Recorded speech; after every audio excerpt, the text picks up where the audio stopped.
Shalom, perkenalkan nama saya Sarifianti dari kelas B sore, program studi pendidikan bahasa dan sastra Indonesia, Fakultas Bahasa dan Seni, dosen pengampu Dr. Adisti Premiulan.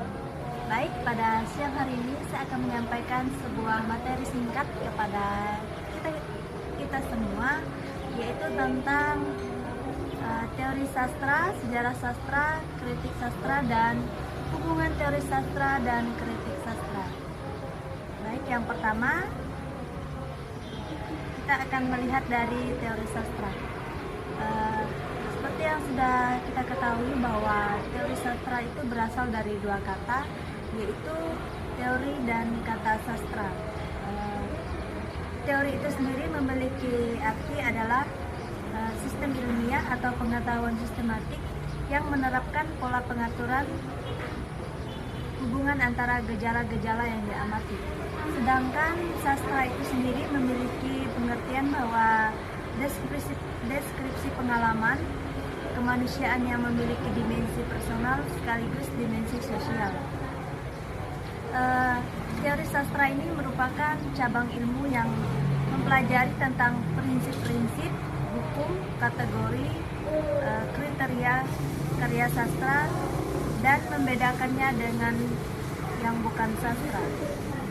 Baik, sebelum kita lebih lanjut lagi, kita akan melihat dari menurut pengertian Abraham tentang komponen-komponen utama di dalam mempelajari sudut pandang karya sastra. Yang pertama itu adalah universe atau realita kehidupan sebagai objek faktual karya sastra. Terus yang kedua itu adalah karya sastra itu sendiri.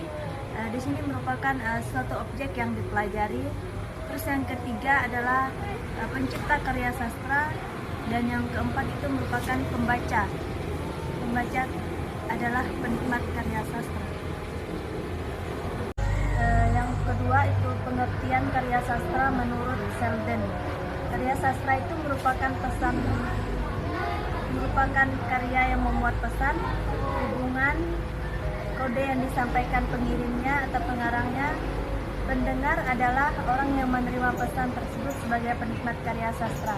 Setiap pembicaraan dari pengirim dan konteksnya ada situasi berbahasa yang dikemukakan.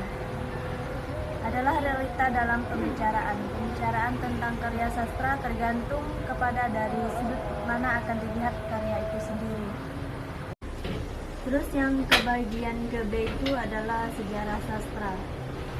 Sejarah sastra ini merupakan bagian dari ilmu sastra yang mempelajari perkembangan sastra dari waktu ke waktu.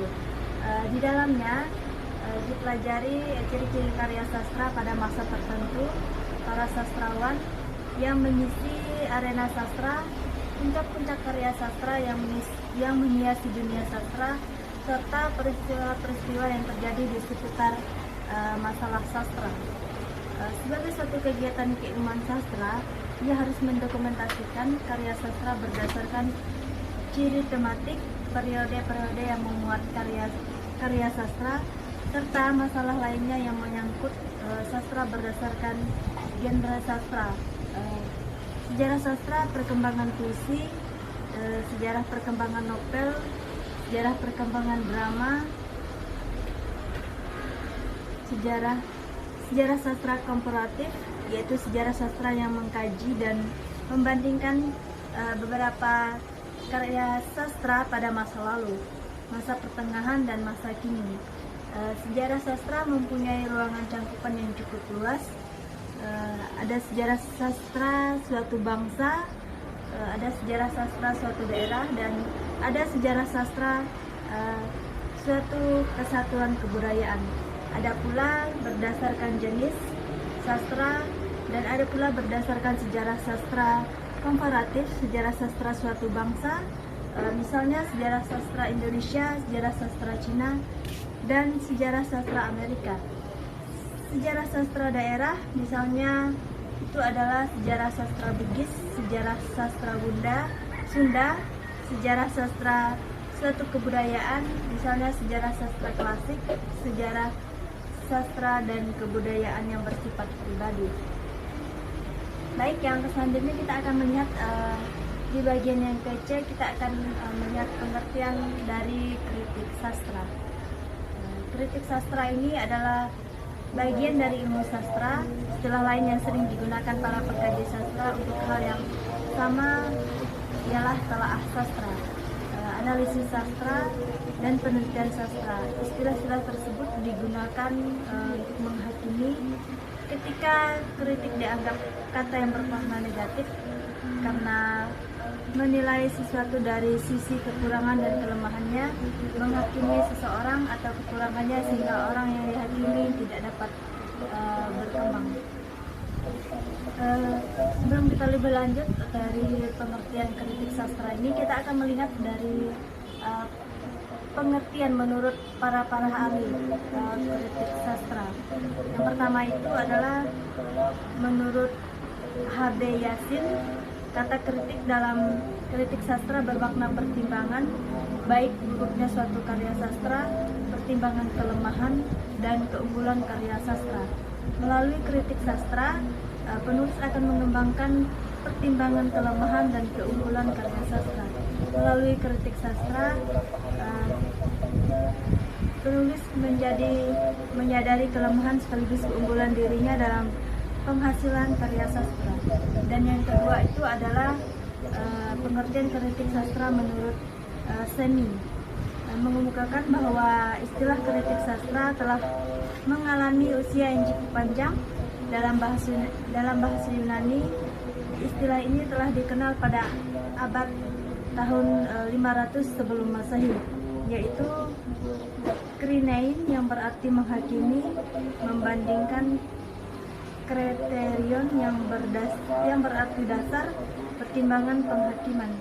Dan yang ketiga adalah pengertian kritik sastra menurut Andre Harjana, mendefinisikan kritik sastra sebagai hasil usaha pembaca dalam mencari dan menentukan nilai hakiki karya sastra lewat pemahaman dan penafsiran secara sistematik yang dinyatakan dalam bentuk tertulis.